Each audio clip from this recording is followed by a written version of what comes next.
À 67 ans, elle rompt enfin le silence. Celui qui, depuis octobre 2007, pesait comme une absence dans les couloirs feutrés de l'Élysée. Ce matin-là, pas de communiqué, pas d'annonce. Juste une chambre vide, un agenda effacé et des gardes du corps interdit, incapables de dire où était passée la première dame. La France venait d'élire Nicolas Sarkozy.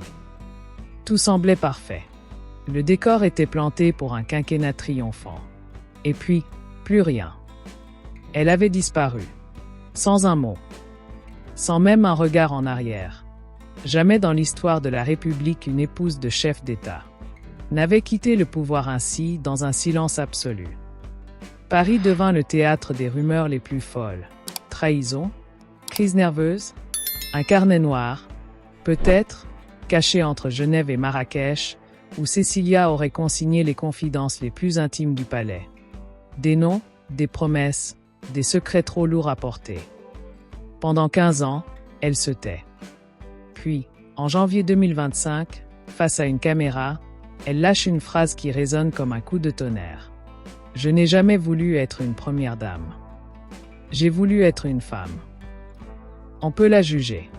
On ne peut pas nier le prix qu'elle a payé. Un mariage brisé en pleine présidence, un exil choisi, un silence plus éloquent que 1000 confessions. Ce qui suit n'est ni une défense, ni une accusation. C'est l'anatomie d'une chute et d'une renaissance. Comment on quitte une république des apparences pour retrouver son nom, sa voix, sa liberté. Voici son histoire. Cécilia Siganet Albéniz. Née le 12 novembre 1957 à Boulogne-Billancourt, dans une famille aussi singulière que fascinante. Son père, André Siganet, tailleur russe d'origine juive, a fui la misère pour devenir l'un des artisans les plus respectés de Paris, confectionnant même les costumes de Christian Dior. De lui, Cécilia hérite la rigueur, l'exigence, le goût du détail parfait. Sa mère, Diane Albéniz de Suert, descendante du compositeur espagnol Isaac Albéniz, lui transmet la grâce, la culture, cette élégance douce du Sud. De ce mélange unique naît une femme complexe. Raffinée mais rebelle, lucide mais passionnée, indépendante dès l'enfance. Élève au lycée Molière, puis étudiante en droit, elle comprend vite une chose, les règles écrites ne sont pas faites pour elle. Cécilia ne veut pas regarder la vie défiler. Elle veut la vivre à sa manière. Début des années 1980. Elle entre dans l'univers médiatique. En 1983, elle épouse Jacques Martin, animateur vedette de la télévision française. 2 filles naissent, Judith et Jeanne-Marie. Le couple incarne la réussite, le charme, la normalité. Mais derrière le sourire des photos de presse, Cécilia étouffe. Elle aime Jacques, certes. Mais elle ne se voit pas passer sa vie dans l'ombre d'un homme. Femme numéro 2, comme on dit alors. Curieuse, intuitive, elle fréquente les cercles politiques parisiens. Elle est attirée par l'énergie brute du pouvoir. Et c'est là, dans ce monde fermé, qu'elle croise lui. Jeune, déterminé, presque impatient Nicolas Sarkozy. C'était en 1984, lors d'un mariage à Neuilly-sur-Seine. Jacques Martin officiait comme témoin. Cécilia, 30 ans de moins que son mari, rayonnait dans la foule. Sur scène, Nicolas, maire de Neuilly, menait la cérémonie avec cette fougue qui, déjà, sentait la destinée. Leurs regards se croisent. Rien ne se dit. Mais tout se comprend. Il voit en elle une femme sans masque. Elle voit en lui une ambition presque sauvage, mais terriblement humaine. Ils se recroisent. Souvent. Les confidences se multiplient. Les dîners, les appels, les silences complices. Elle résiste longtemps. Puis, peu à peu, cède. Il m'écoutait comme personne, dira-t-elle plus tard. En 1989, la rumeur éclate. La femme de Jacques Martin est le maire de Neuilly. Les journaux s'en emparent. Les talk-shows s'en font leur pain quotidien. 2 ans plus tard, Cécilia quitte Jacques sans regret, mais avec une infinie tristesse. En 1996, elle épouse Nicolas Sarkozy. À Neuilly, en petit comité. Une union controversée, électrisante. Un couple soudé par la passion et par le pouvoir. En 1997 naît Louis. Une nouvelle dynastie s'écrit. Mais très vite, Cécilia comprend. Elle n'a pas épousé un homme. Elle a épousé une destinée. Sarkozy monte, vite, fort. Ministre du Budget, de l'Intérieur, de l'Économie. L'homme le plus redouté et le plus scruté. De la droite française. À chaque étape, Cécilia est là. Pas seulement en retrait. Elle relit ses discours. Corrige ses intonations. Choisit ses cravates. Parfois, elle réécrit même les phrases qui feront la une. Elle lisait en lui comme dans un livre ouvert. Confiera un proche. Mais plus le pouvoir grandit, plus le couple se fissure. Lui devient un stratège, obsédé par les chiffres, les sondages, les micros. Elle s'éloigne. Les soirées protocolaires l'ennuient. Les alliances de façade la révulsent. Sa franchise, autrefois admirée, devient un défaut dans ce monde où l'on sourit pour ne pas penser. Elle se tait. De plus en plus. En 2005, dans une lettre à une amie, elle écrit « Je dors à côté d'un homme qui ne m'écoute plus. Tout ce que je dis devient politique. » Le couple est devenu une machine à communiquer. L'amour, une stratégie. La maison, une scène. Pourtant, elle reste. Par loyauté. Par habitude. Peut-être encore par amour. Mais au fond, elle sait, cette ascension ne mène pas à la gloire. Elle mène à la rupture. Mais 2007. Nicolas Sarkozy est élu président. La scène du soir de victoire est historique. Lui, bras levés, euphorique. Elle, à ses côtés, sourire forcé, regard perdu dans les projecteurs. Les photographes ne le savent pas encore, mais cet instant est un tournant. Ce n'est pas seulement le triomphe d'un homme. C'est le début de la disparition d'une femme. À l'Élysée, tout est prêt pour elle. Bureau, agenda, tenue, discours rédigés par d'autres. Mais rien ne lui appartient. Ni les mots, ni les gestes, ni les fleurs qu'on lui impose. Le protocole la sert comme une gangue invisible. On l'appelle « Madame la Présidente », titre qu'elle ne porte pas, mais qu'on lui colle comme une étiquette. Elle sourit. Mais à l'intérieur, quelque chose se brise. Dans sa chambre, chaque soir, elle écrit dans un petit carnet noir à couverture de cuir. Personne ne le voit. Personne ne sait ce qu'il contient. Des noms. Des promesses. Des vérités murmurées entre les plats d'un dîner d'État. Un journal intime ou une arme silencieuse. Certains diront plus tard. Dès qu'il renferme des secrets capables de faire trembler la République. Personne ne l'a jamais lu. Juillet 2007. Un événement change tout.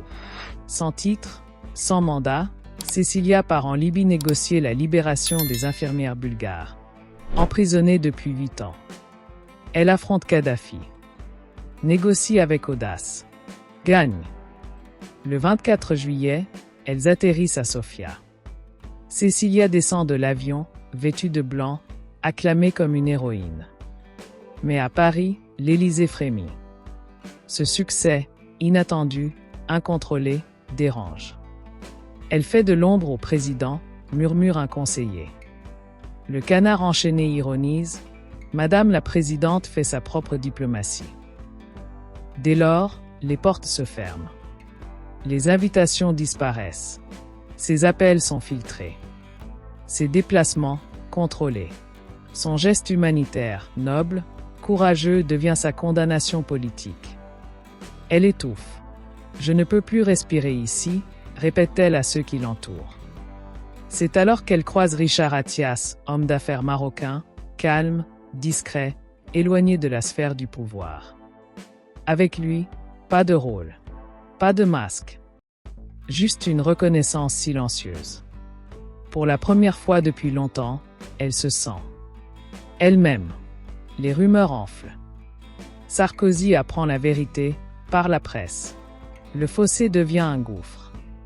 À l'Élysée, on simule. On diffuse de vieilles photos. On invente des excuses. Mais tout le monde sait, la première dame n'habite plus là. Un employé dira plus tard. Elle vivait sous surveillance. C'était une détention élégante. Un soir de septembre, elle quitte discrètement le palais. Bourget. New York. Marrakech. Aucune explication. Aucun adieu. Elle disparaît. 18 octobre 2007. Le divorce est prononcé à peine 6 mois après l'élection. La France est sous le choc. Jamais un chef d'État en exercice n'a divorcé pendant son mandat. À 14h30, Cécilia quitte l'Élysée par une porte latérale. Deux proches à ses côtés. Pas un mot. Pas un regard. Les journalistes attendent en vain devant les grilles. Un employé du palais, des années plus tard, se souviendra. Ce jour-là, même les horloges semblaient s'arrêter. Les titres fusent. La première dame qui s'en va. Libération, elle a claqué la porte de la République. Mais Cécilia ne répond pas. Le silence devient son ultime parole. Et ce silence nourrit les fantasmes. Le carnet noir, toujours introuvable, alimente les théories. Suisse. Marrakech, détruit. Un ancien conseiller, anonyme, lâche, ce carnet existe. Et il contient des vérités qu'aucun président ne voudrait lire. À Genève, elle reçoit quelques journalistes étrangers. À chacun, la même réponse. Je ne commenterai pas. Le silence protège mieux que les mots. Et ce silence la transforme. Mythe. Fantôme. Femme libre. Pendant ce temps, Sarkozy continue au seul, stoïque, blessé. Mais chaque fois qu'il parle, on évoque son absence. Chaque fois qu'il sourit, on pense à elle, la femme qui ne voulait plus sourire.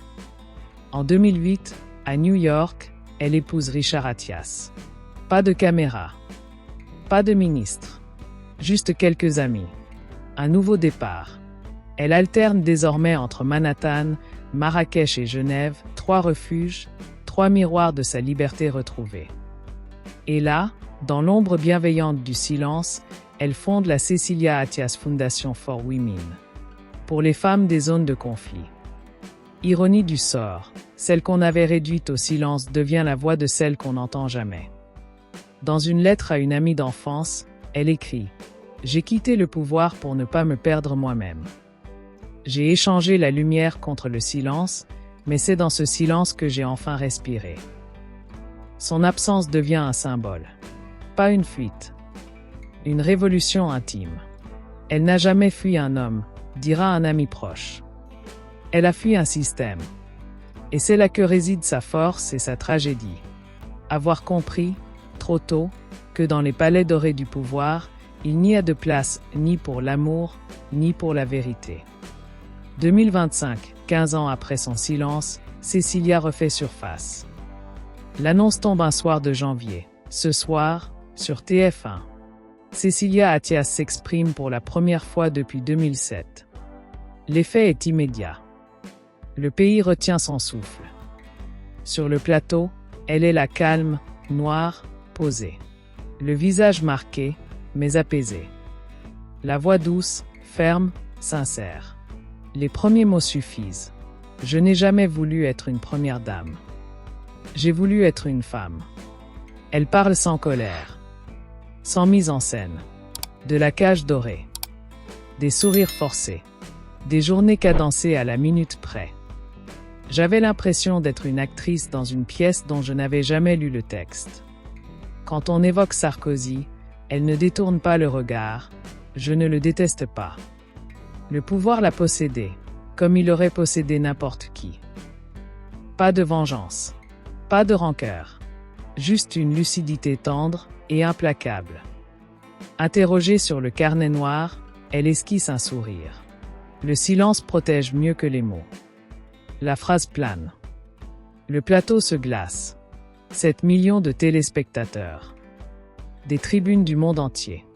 Le monde résume. En se taisant 15 ans, Cecilia a dit plus sur le pouvoir que tous ceux qui l'ont servi. À la fin de l'émission, elle regarde la caméra. Murmure, « Je n'ai jamais cherché à blesser.